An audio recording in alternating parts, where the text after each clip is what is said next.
Alright, so the optional rule for facing.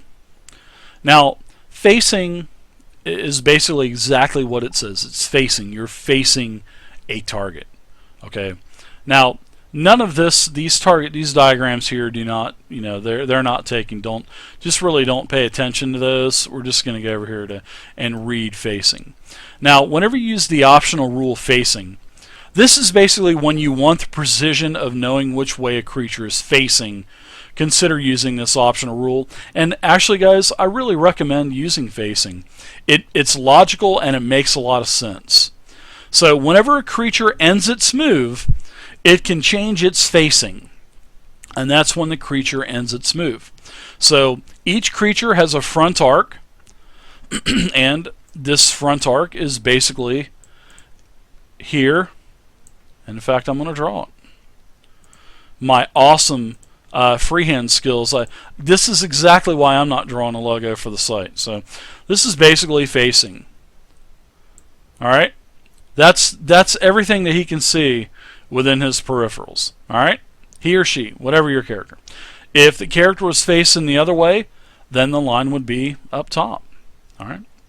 So that's what facing is. Alright? And the creature at the end of its turn moves the way it wants to face. So if there's two targets close to this, your creature or your character, you want to face one of them at least. All right, that's what you want to do. So a creature can normally target only one creature in its front or side arcs. These are your side arcs here, and this is basically your front arc here. All right. Now, this means the attacker in the creature's rear arc makes attack rolls with advantage. Okay, now I'm going to put a couple targets here, seeing that this is a large creature. I'm going to put this creature here. We're going to put my other token here. All right, they're he's in the front arc, he's in the side arc, basically. Okay, now this guy behind the giant orc, he's not. He's totally free. So this is allowing character number 3 advantage on attack rolls because the creature is facing away from that target. Now, like I said, the side face, he's fine. Not advantage there. In the regular, facing, he's fine. But seeing that he's got his back turned to a target, that's advantage on the attack. That is the optional rule, facing. Okay? Now there's a couple other things that you need to add in and take out once in a while too. And that is shields. Okay? So say that my ogre here, or my giant orc, basically has a shield. Now the shield applies the bonus to AC only against attacks from the front arc or the same side arc as the shield. Okay, so seeing that the shield is going to be in this hand here, okay, or you can get another token that has a sword in the left, and you can copy and you can cut and put shields on tokens. It's very easy to do with paint.net or GIMP or something. Okay, so it has to be in your front arc or the side arc where you're holding the shield. So my character number 2 here, the orc here will have his shield bonus because he's on the same side as the shield. So my orc here will not be losing any armor class because of shield. He will lose the shield bonus to character number 3 that's attacking with advantage. So not only are you going to be attacking with advantage, your armor class is going to be lower from behind too. Now, that's super strong.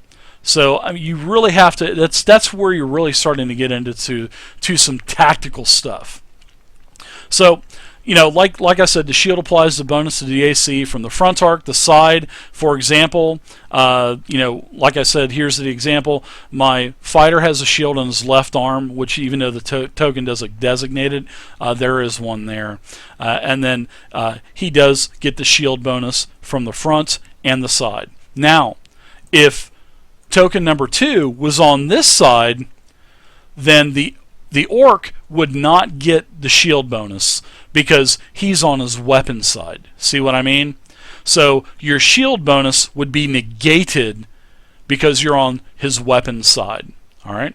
Now, if there's another token involved, which we'll break out another one here, we'll say that the wizard's over here, or the sword mage, whatever you want to say is. And he's in melee range. So he would get his shield bonus from this creature here. Shield bonus would be from here, but no shield bonus to the weapon side flank and to the rear flank. So there you go. This is a very, very, very nice rule to have. I do like flanking. I'm going to be incorporating this into my games. Once I start Princes of Apocalypse, I'll start that right off the bat. Also, I'm going to incorporate it slowly into my Pathfinder game because we've been going for a while on that. And the Rise of Tiamat, when we start Rise of Tiamat, I'll also incorporate it into that game. And for my 4th edition Orcus campaign, I'll gradually get that into. So they're still kind of learning 5th edition on Sunday, but they're doing hella good though. So this isn't going to have, this will be no problem for them whatsoever. So, all right, that's pretty much it. I mean, it's very, very, very straightforward. And basically on squares, you pick one side of the creature's space as the direction it's facing. Just remember, you face your token at the end of your turn. So once this guy attacks, this guy hit the hardest, he's changed. He's changed his frontal arc. So this frontal arc's going to move. The side arcs are going to move. So he'll actually be getting more, same protection, but now he'll have the wizard at his back, which is okay because chances are the wizard's not going to hit melee-wise that hard, but would still get casting advantage and disadvantage would cancel each other out. It would be a normal attack roll. Anybody moving would take an attack of opportunity because you're within the reach of the orc and stuff. So there's a lot of things that you also have to take into consideration. But seriously though, guys, facing is awesome. Now on hexes, it's a little bit different, and that would be determining the front, rear, and side arcs requires more judgment. So pick one side of the creature's space and create a wedge shape expanding out from the front arc basically to the opposite side of where that arc starts. Go to the opposite side. That would be your arc. And then the remaining spaces to either side of that creature are the side arcs. That's pretty straightforward.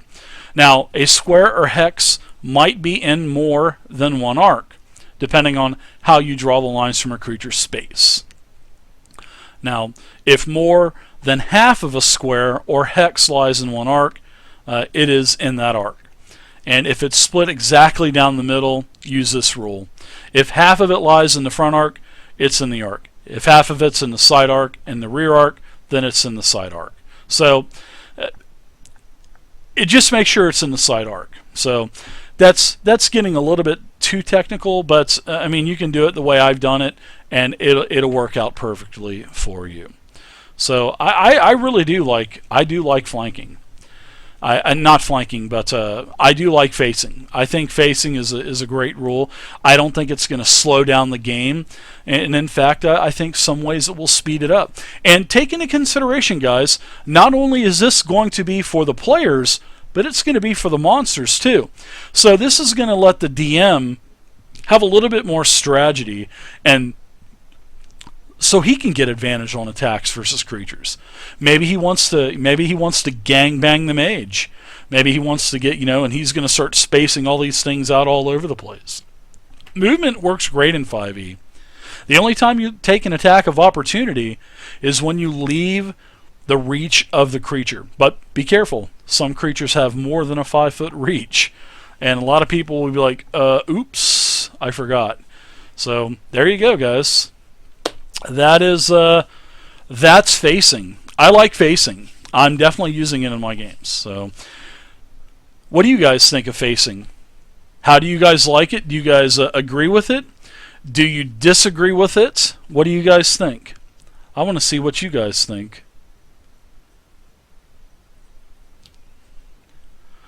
What do you guys say about facing?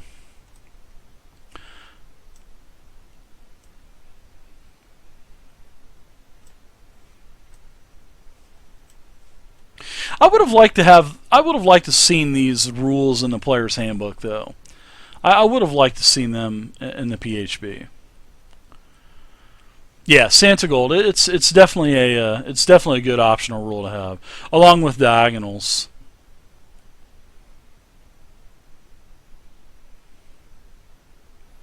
Yeah, exactly. And you know the thing with that trenchant, the more that you use these optional rules, it's just going to be primary rules to them, like diagonals.